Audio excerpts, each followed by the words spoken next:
Oh kak,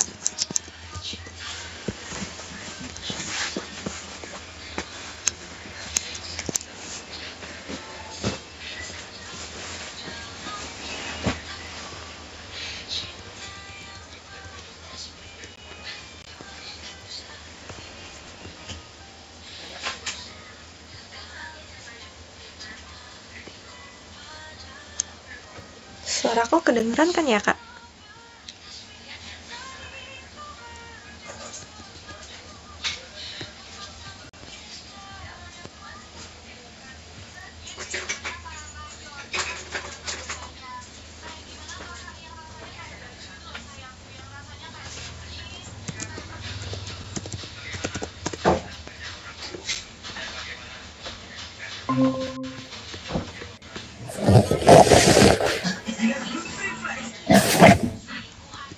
Halo, Halo.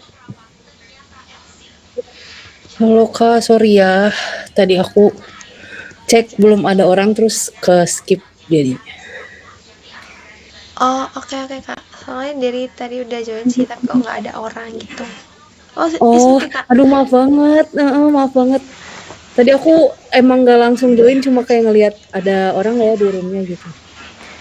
Sorry banget ya Mbak Rofika dan aku reschedule juga karena ada satu dan lain hal.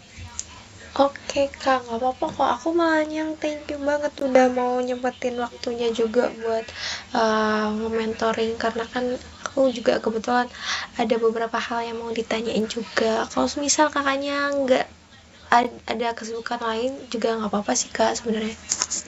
Aman-aman, kalau mau lebih dari 30 menit juga aman banget. Mungkin ini karena relatively general gitu ya pertanyaannya, mungkin bisa dimulai dari dirimu aja dulu kali ya? Kayak pengen nanya apa, nanti seiring waktu kita bisa, eee, melebar gitu diskusinya. Oke oke siap kak. Jadi gini kak, dari aku tuh kan kalau aku ngelihat profil kakak, kakak kan udah berkecimpung di dunia digital marketing tuh udah lama banget. Nah, aku kebetulan juga masih merambah-rambah nih di dunia digital marketing. Nah, aku Mhm. tuh ngerasa kayak sebenarnya udah kayak punya portofolio, tapi kok ini ya kak kayak kurang gitu menurutku sih kak, karena kan nggak ada impact yang gimana gimana gitu. Kalau dilihat dari porto orang-orang di LinkedIn itu kayak wow hebat banget. Gimana sih kak buat cara buat portofolio yang memang bisa di engage, ditarik sama dilirik sama orang-orang gitu. Oke, pertama mungkin karena kamu coba raise mentoring ke aku, sebenarnya kalau misalnya kamu cari kayaknya aku nggak ada portofolio, kalau kamu nggak ya, Kak? Aduh sorry banget atau jadi, ini juga aku sambil lihat portofolio dirimu, tapi mungkin yang bisa aku share adalah, kalau dilihat dari sini kan, disebut ya kayak misalnya experience 2 tahun, terus, di brand growth dan Southeast Asia gitu. Nah mungkin boleh diceritain dikit dulu nggak ya, sebenarnya sejauh ini digital marketing-nya tuh dalam bentuk apa, terus, bantuinnya gimana gitu kali ya? Oh oke oke kak. Nah Mhm. sebenarnya kalau awal-awal digital marketing itu kan di akunnya ini apa namanya, berkecimpung di sosmed gitu kan, ikut kayak Mhm organisasi dan segala macem. Nah, mhm terus mhm. di setahun belakangan ini lebih fokus yang paid advertising kak, yang mana ngehandle Oh, Meta Ads, Google Ads, TikTok Ads dan segala macamnya seperti itu kak. mhm. Nah, kalau misalnya dari pengalaman paid ads, sebenarnya pernah handle apa aja dan, day to day maksudnya paid ads-nya itu goals-nya apa gitu? Boleh dijelasin nggak ya? Oh oke.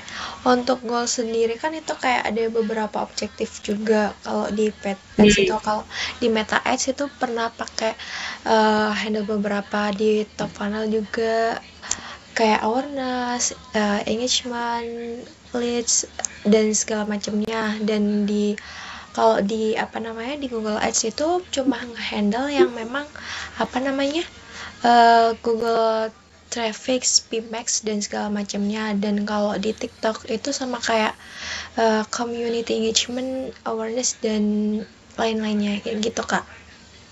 Oke. Sebelumnya kamu, pegangnya berarti dari sisi agensi punya klien atau memang, sama brand ya? Oh, di sini kan dari Ads Up Indonesia tuh. Betul. Boleh diceritain mungkin sedikit biar aku paham background-nya dulu kali ya? Oh, oke. Apa mungkin aku tunjukin portofolio aku ke Kakak, Kak, yang aku udah Aku buat lagi gitu? buka sih portofolio kamu, Kak, yang Oh, ada ini kan, about me, terus my skills, iya iya iya. education, certificate, sama brief portofolio. Oke oke.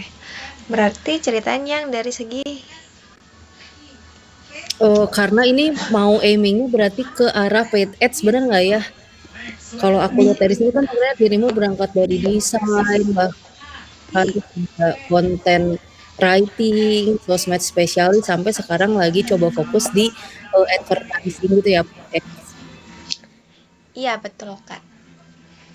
Nah, mungkin boleh diceritain kali ya, karena di sini kan ada tulisan optimize ads, reporting, and analytics, sama setup ads, terus ada kayak Yupi, Alkindi, bahkan maksudnya kayak Yupi Gami kan cukup dikenal gitu. Nah, Heeh. boleh diceritain dikit yang dilakukan apa?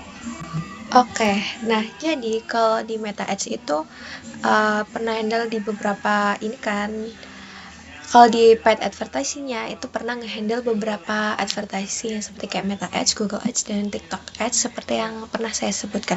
Nah, untuk job desk-nya itu seperti apa? Biasanya kayak mengoptimize juga, meng-setup dari awal ads tersebut sampai dengan rilis ads tersebut sampai dengan optimize dari ads tersebut seperti kayak misalnya ada memang metrik-metrik yang memang CPR kayak super mahal dan segala macam itu kan butuh dioptimize, itu tugas saya. Dan untuk dari segi reporting juga dan analisis dari setiap paid advertisingnya itu juga ngehandle hal tersebut. Nah, untuk yang ini tadi Yupi, Gami, Alkindi, dan Mavers dan segala macam itu adalah contoh-contoh dari beberapa klien yang memang aku pernah handle, Kak. Dan untuk semisal apa namanya result dan problem-problem apa yang pernah aku selesaiin juga aku cantumin di dalam portofolio aku tersebut. Nah, dan untuk kalau yang ada di sampingnya itu kan social media. Nah, untuk di social medianya tersebut kayak content strategy, content creation, customer service, content planning, content schedule, customer relationship, dan lain sebagainya. Itu tuh yang aku handle di dalam scope social media tersebut. Begitu pula dengan content writing ini, di bagian content writing dan juga bagian desain gitu, Kak. Oke. Mungkin pertama, tapi dari dirimu tuh ingin fokusnya ke paid ads, bener nggak ya berarti? Bisa dibilang Atau iya, Kak. oke. Nah, aku tuh lagi coba buka nih kayak satu-satu sebenarnya engagement compared to Instagram. Jadi gini, udah berapa lama ya Kak pertama belajar di mana, sama udah berapa lama nih tahu paid ads berarti? Nah, jadi kalau belajarnya itu sebenarnya udah lama kalau yang ikut kayak organisasi dan segala macamnya. Tetapi buat kayak belajar di digital marketingnya secara langsung itu belajar awalnya tuh belajar ikut kayak pelatihannya dari pemerintah itu Kak di tahun 2024 di kayak lembaga dari pemerintah itu yang BLK kalau Kakak tahu itu kan. Nah, dari situ.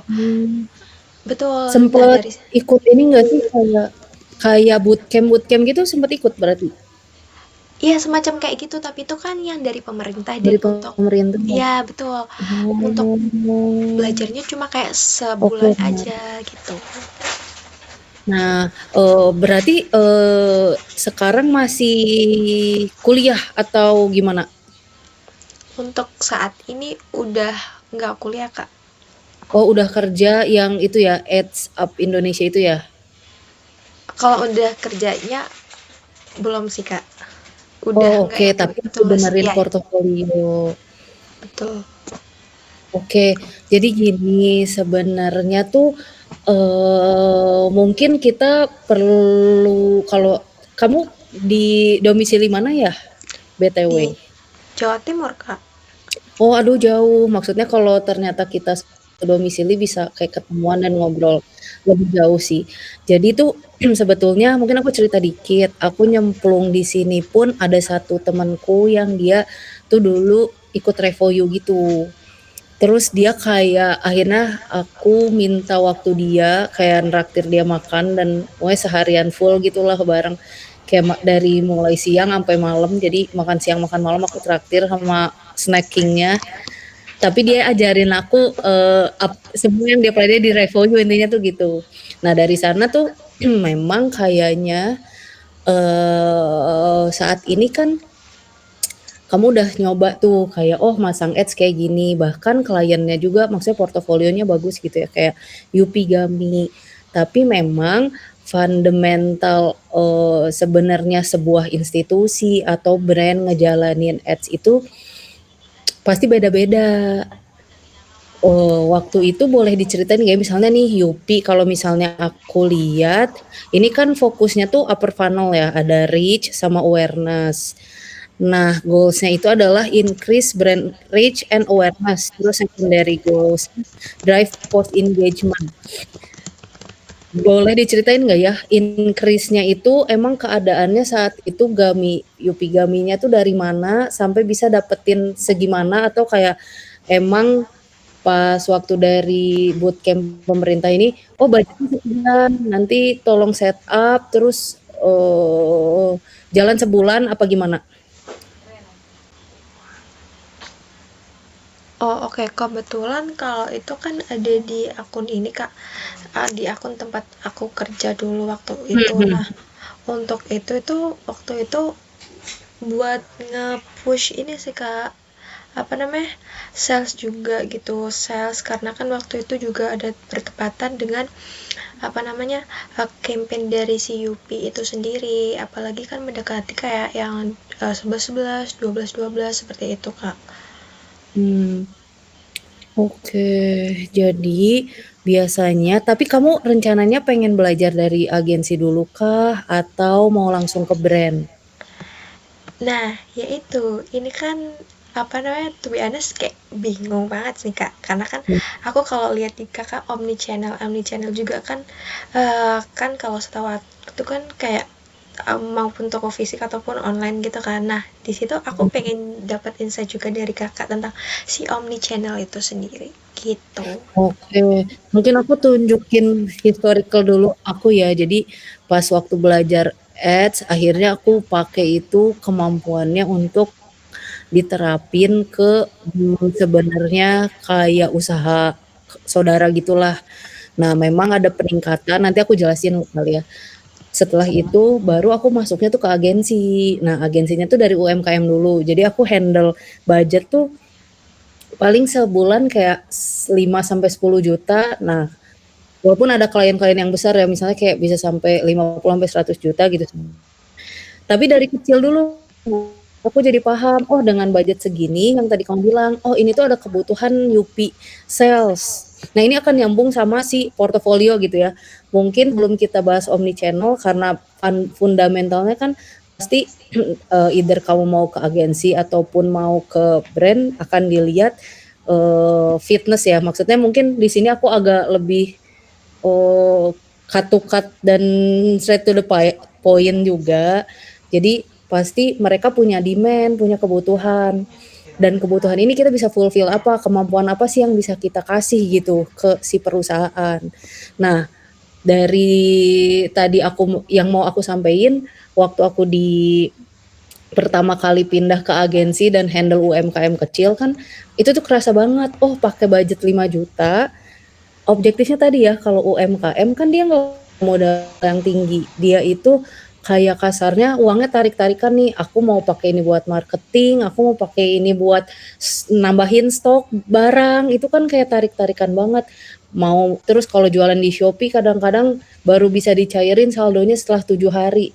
Itu tuh kan bikin si owner tuh, muter otak banget. Dengan muter otak, gimana caranya dia harus naikin sales dalam waktu singkat, tapi cash flow-nya tetap aman, atau kayak uang keluar masuknya tuh tetap aman. Nah itu tuh sangat membantu aku untuk kayak, ya uang 5 juta dititipin ke kita sebulan, uang 10 juta jadi apa ke mereka, salesnya tuh jadi apa, outputnya tuh apa, peningkatannya tuh apa, dan itu tuh diukur, di-track. Jadi kayak optimasi-optimasi juga keluarnya jadinya dari sana. Oh ternyata dalam minggu ini misalnya, contoh aja ya yang Yupi gitu. Kalau misalnya bisa, karena ini targetnya adalah awareness dan reach, tapi mungkin tadi pas kamu cerita, soalnya dia lagi ada double date gitu, terus ada penjualan dan mungkin pengen pengen ningkatin penjualannya, itu kayaknya jangan disebut sih, karena gini, pasti itu akan kena. Ketika kamu mau penjualan, nggak bisa dong kita jalanin target ads-nya adalah awareness. Kecuali kamu pakainya full funnel, oh awareness-nya dari budget yang saya punya, saya alokasiin sekian persen. Soalnya kayak gini outputnya. Terus middle funnel-nya untuk klik segini. Terus nanti lower funnel-nya sekian. Nah, itu yang akan lebih bisa diimplementasikan dan dibutuhkan sebenarnya sama brand maupun kalau kita kerja di agensi akan dibutuhkan klien. Nah, dari situ kalau misalnya udah tahu nih, oh kerasa contohnya yang ngambil yang Yupi, oh mau naikin brand awareness, terus ada investmentnya ambillah kayak ceritanya gitu, kliennya tuh 1,5 juta nyimpen uang ke kita. Nah mungkin yang bisa ditunjukin dibandingkan kayak total unique reach atau kayak impressionnya berapa, mungkin kita pertama harus tahu dulu, ini kalau awareness kan buyingnya CPM. CPM standar tuh berapa ya gitu. Kalau dia emang punya historical CPM, nah bisa ditulis historical CPM dia tuh berapa. Coba nih aku zoom dikit. Di sini nggak ada ininya ya, cost per resultnya doang. Post engagement. Di sini tuh kalau misalnya kamu familiar sama ads dashboard, kita tuh bisa nge-breakdown per week. Nah dari sana itu week on week tuh diliatin, misalnya walaupun budget cuma 1,5 juta, tapi dengan kamu yang jalanin dan kamu optimasi, CPM-nya tuh tiap minggu turun, dan misalnya minggu pertama turunnya 5%, minggu kedua turunnya 10%, jadi kayak jauh gitu. Nah growth itulah yang sebenarnya harus kita tunjukin. Jadi bukan result, karena kalau result kayak kasarnya siapapun yang jalanin pasti ada resultnya, tapi result yang kayak gimana sih gitu. Itu yang kayak perlu dimasukin. Mungkin di sini ada sedikit key insight and learnings gitu ya. Facebook deliver 36% higher reach compare to Instagram. Nah, itu juga kamu harus pelajarin. Kok bisa ya deliver Facebook sama Instagram? Coba deh lihat. Siapa tahu reach-nya lebih tinggi ya karena budgetnya juga keserap ke Facebooknya lebih tinggi. Kalau gitu kan jadi make sense gitu kenapa Facebook lebih deliver higher reach dan more cost efficient, karena memang cost-nya juga banyak ke spend ke sana, artinya machine learning-nya juga mikir akan lebih efisien nih kalau misalnya engagement-nya di-share ke Facebook. Jadi ketika itu bisa jadi sebuah insight, tapi belum bisa jadi strength point kita. Karena itu mah jadi machine learning yang bekerja gitu kan, tapi apa yang kita lakukan supaya machine learning-nya tuh bekerja dengan baik. Itu bisa dicocokin juga, misalnya oh ternyata memang audiensnya Yupi ini banyaknya di Facebook. Terus kita cari itu datanya, kayak misalnya data-data penelitian dari lembaga apa gitu. Oh ternyata anak-anak suka banget sama permen, masih suka sama apa ya, masih suka makan permen. Kan kamu tulis tuh kayak target audiensnya, demographic age 21 sampai 50 gitu. Itu juga kayak bisa di-define. Terus dengan dessert, sweetness gitu-gitu. Nah, itu bisa berangkat kayak kita dikasih budget sekian. aku define audiensnya kayak gini gara-gara Yupi ini ternyata di Indonesia tuh emang ada datanya atau enggak ada data penyuka permen itu ternyata usia 21 tuh masih pada suka gitu sampai usia 50 juga atau bahkan kamu salah misalnya naruhnya oh ternyata nggak boleh 50 ya pas kamu searching karena 50 itu udah nggak boleh misalnya diabetes dan lain-lain terus jatuhnya bukan target audiens yang memang main audiens itu juga bisa banget. Jadi kayak dicari apakah yang kita targeting kan kamu mungkin udah kebayang struktur campaign, ad set, sampai ads-nya sendiri gitu ya. Nah itu gimana caranya dari setup dulu mungkin setupnya bisa sesuai sama kebutuhan dari brand. Terlepas nanti kita masuk agensi atau brand kan pada akhirnya yang kita handle adalah brand gitu kan. Dari atas dulu nih misalnya kamu memilih nyimpen budgetnya di campaign. Kenapa di campaign? Oh karena aku mau testing ad setnya tuh yang satu broad nggak pakai interest, yang satu pakai interest. Terus udah gitu turunlah ke ad setnya. Ad setnya kenapa? Demografiknya Indonesia gitu. Kenapa nggak dicek misalnya, oh Yupi ternyata penjualannya banyaknya di Pulau Jawa. Jadi saya pasangnya Pulau Jawa doang.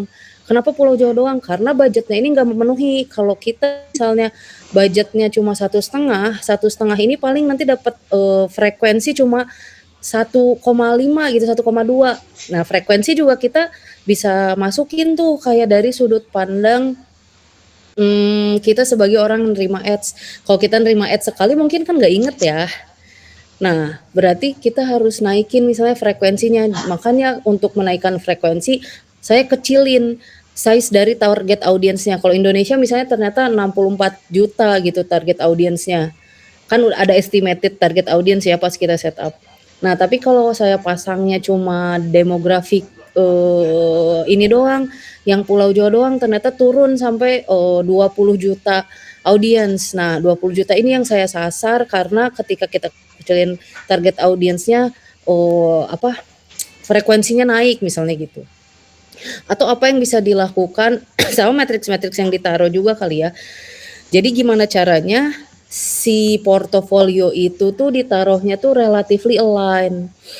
Kalau bisa berangkatnya dari kebutuhannya brand apa, misalnya kalau kita run through dari Yupi gitu ya, kayaknya Yupi ini boleh disebutin Yupi ini perusahaan apa, atau kayak bisa juga sih langsung disebut salah satu perusahaan confectionery paling gede misalnya di Indonesia.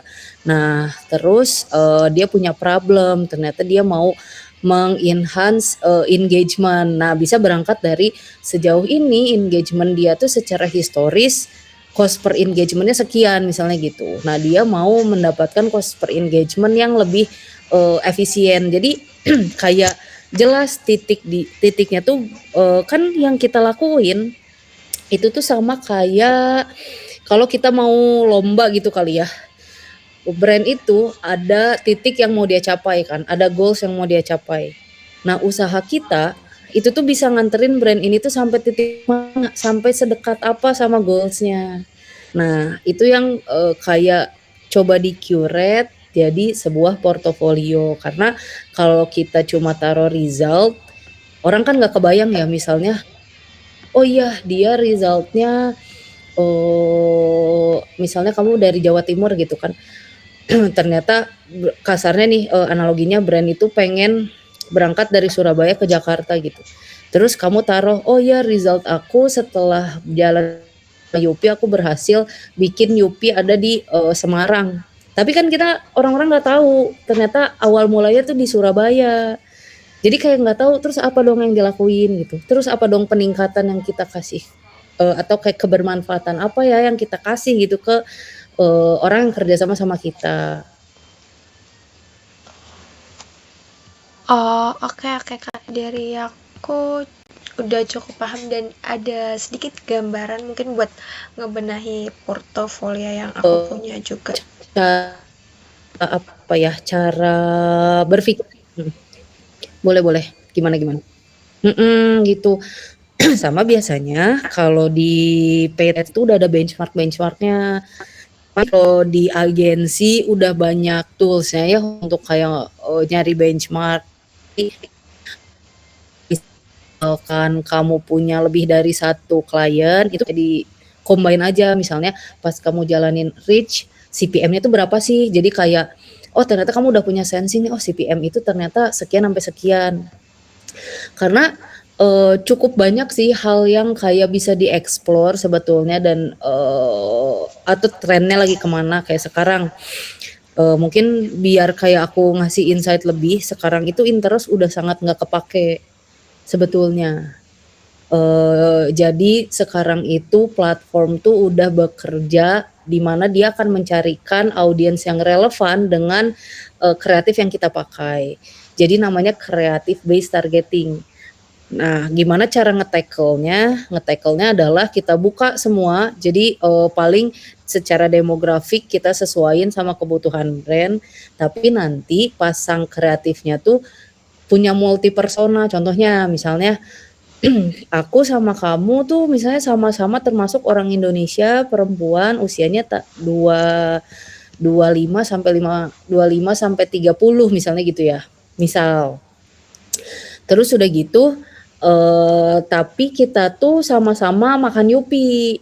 Cuma Yupi itu pengen menjangkau kita nih lewat ads gitu. Dan ada kita-kita lainnya gitu yang kayak usianya tuh serupa tapi kalau misalnya dilihat per orang, ternyata aku suka K-pop gitu, terus kamu ternyata sukanya Dracin misalnya gitu.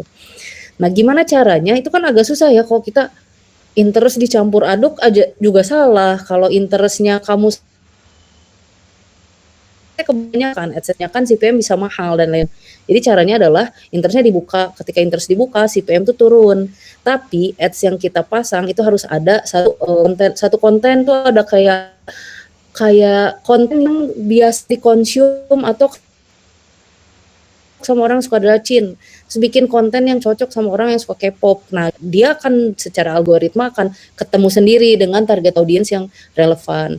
Jadi update-update tren dan insight kayak gitu juga sangat dibutuhkan sih untuk bikin portofolio. Oke, oke, siap, Kak. Gitu. Sebenarnya thinking structure-nya tuh udah kelihatan ya. Tapi mungkin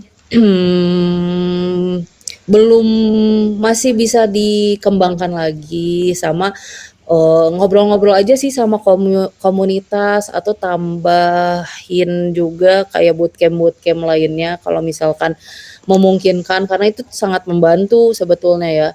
Soalnya pada akhirnya yang kayak gini tuh akan learning by doing dan trennya tuh memang seberubah-berubah itu. Jadi harus cukup keep up. Nah, mungkin yang mau aku coba tanya juga kayak contoh ini maintain frekuensi below 1.4 itu maksudnya kamu lakukan karena apanya? Ada alasannya berarti ya? Yang di mana itu, Kak? Di UP kah? UP Optimization Impact. Oke. 1,4 pertama mungkin kayak kenapa kamu aiming frekuensinya below 1,4 siapa tahu ini tuh tren yang aku juga nggak baca, ini sambil sharing aja sih. Oh, oke, Apa berarti itu tuh kayak reason-reasonnya itu harus ditaruh di apa namanya di portofolio semuanya gitu atau gimana, Kak? menurut aku iya, tapi yang strong aja ya. Jadi ketika misalnya aku nggak tahu nih 1,4 ini angka apa, pertama apakah dia benchmark, apa memang waktu kamu kemarin bootcamp diminta, oh kalau misalnya ini kita mau frekuensinya sekian. Nah, kalau memang kamu belum terlalu kebayang reason-nya apa, kayaknya nggak usah ditaruh. Tapi ketika kamu udah, oke aku tahu ini reason-nya di mana, itu boleh ditaruh. Karena kalau portofolio kan memang harus lebih terstruktur ya, kayak harus jelas problemnya apa, cara kamu nge-solve kayak gimana, result-nya apa, dan evaluasi terhadap result itu kayak gimana. Jadi kayak udah menjawab belum sih problemnya.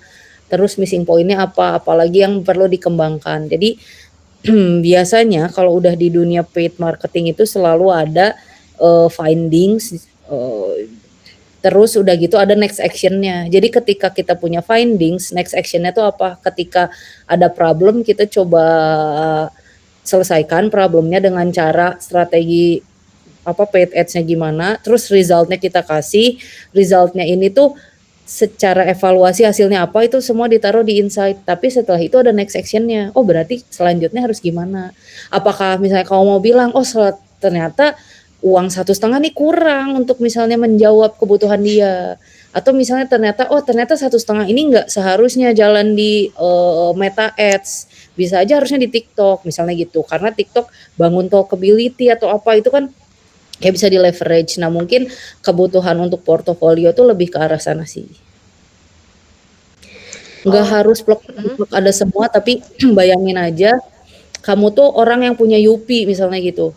Kamu tuh si owner-nya Yupi, terus kamu bayar orang untuk ngejalanin ads, kamu kasih ads-nya ini 1,5, dia tuh berekspektasi apa sih gitu dengan output-nya. Kayak dia punya ekspektasi apa orang lain ngerjain tugas ini gitu.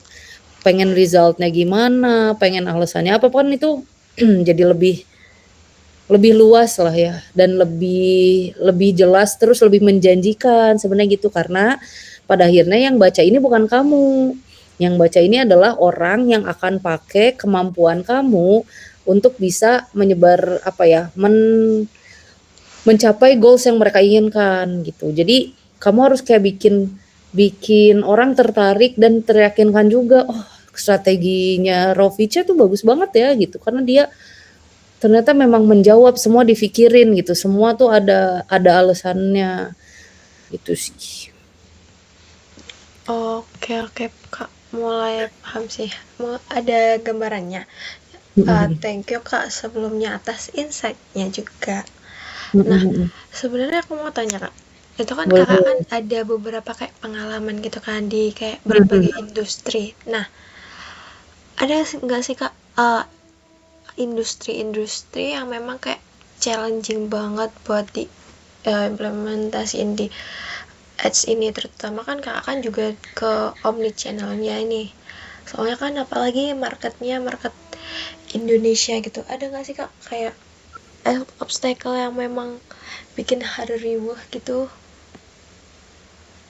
Oh, menurut aku FMCG itu termasuk susah. Jadi ketika kamu udah punya Yupi sebagai pegangan kamu, itu tuh bisa jadi portofolio yang kuat asalkan kamu ngerapihin portofolionya dan menjanjikan. Karena emang semua orang tuh tahu FMCG itu susah.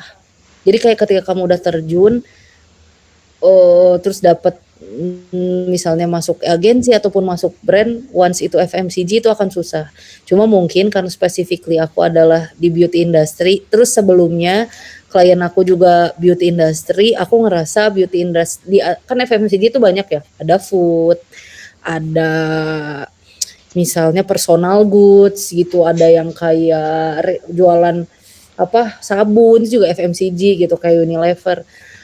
Tapi kalau dibayangin nih misalnya sabun, Pepsodent apa coba, nggak terlalu banyak kan si saingannya.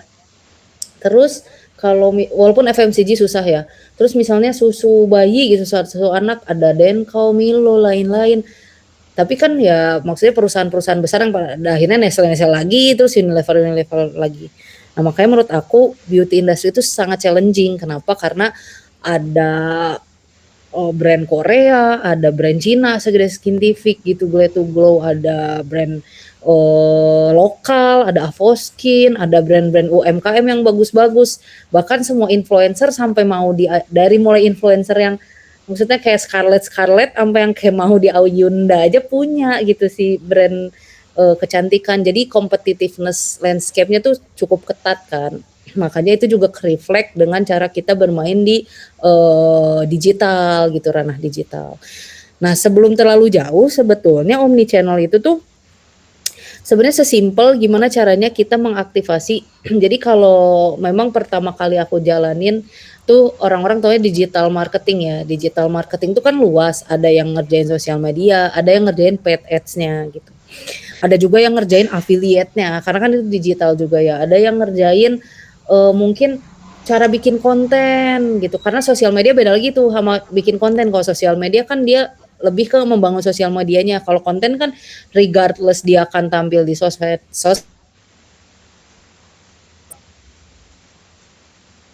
ke KOL gitu. Tapi kan making konten itu kayak ya penting lagi kayak ideasi kontennya itu sendiri. Nah, terus ada juga yang kayak KOL spesialis. Maksudnya jadi relatively luas kan. Nah, omnichannel sendiri karena disebutnya omnichannel media gitu di tempat kerjaku sekarang sebenarnya sesimpel media sih. Media tuh apa? Segala platform yang tidak dimiliki brand, tidak dimiliki sih. Ya jatuhnya tuh segala platform yang kita tuh harus bayar kalau kita mau memiliki awareness atau misalnya suara di situ.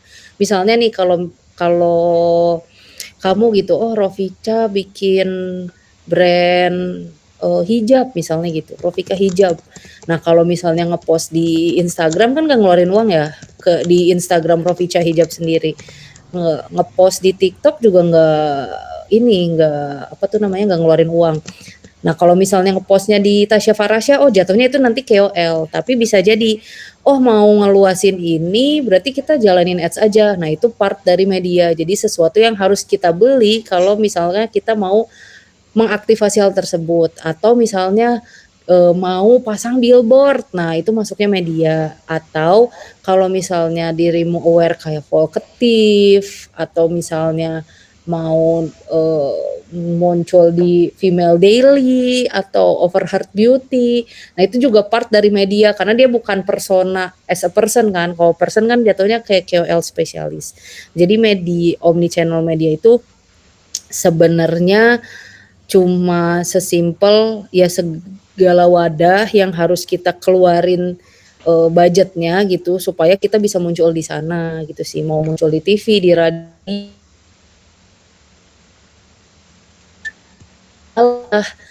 jadi hal omnichannel media itu sebenarnya pembedanya itu aja sih gitu. Oke oke Kak, dari aku udah ada gambaran juga sih dari apa yang Kakak sampaikan itu. Nah, mungkin paling menurut aku ini udah bagus ya kalau misalnya di luar portofolio sih. Jadi di bagian about me-nya karena ada tulisan kayak udah nge-boost impression dinaikin 55%, meningkatkan post engagement lebih dari 67%. Ini tuh bisa kayak dimasukin juga brandnya apa. Karena itu tuh bisa ningkatin orang jadi relate, oh dia nge-boost impression 55% di ternyata di produk misalnya spesifik jewelry misalnya gitu. Jadi kan si klien atau misalnya agensi-agensi yang punya klien jewelry jadi kayak cocok nih gitu. Jadi diselip-selipin juga tuh. Itu tuh naikin impression di mana atau ternyata naikin impression sekian persen tuh khusus di TikTok doang karena TikTok lagi sekarang kan TikTok lagi kayak semua orang pengen berlomba-lomba tuh punya suara lebih besar gitu di TikTok. Jadi dimasukin juga kayak gitunya biar lebih teryakinkan. Sama aku ngerasa udah oke banget karena ada ROI. Sekarang mau brand apapun bahkan B2B pun jadi kayak ada sebuah brand terus dia jualannya bukan ke konsumen langsung gitu. Bahkan B2B pun dia mikirin ROAS atau ROI gitu. Nah itu udah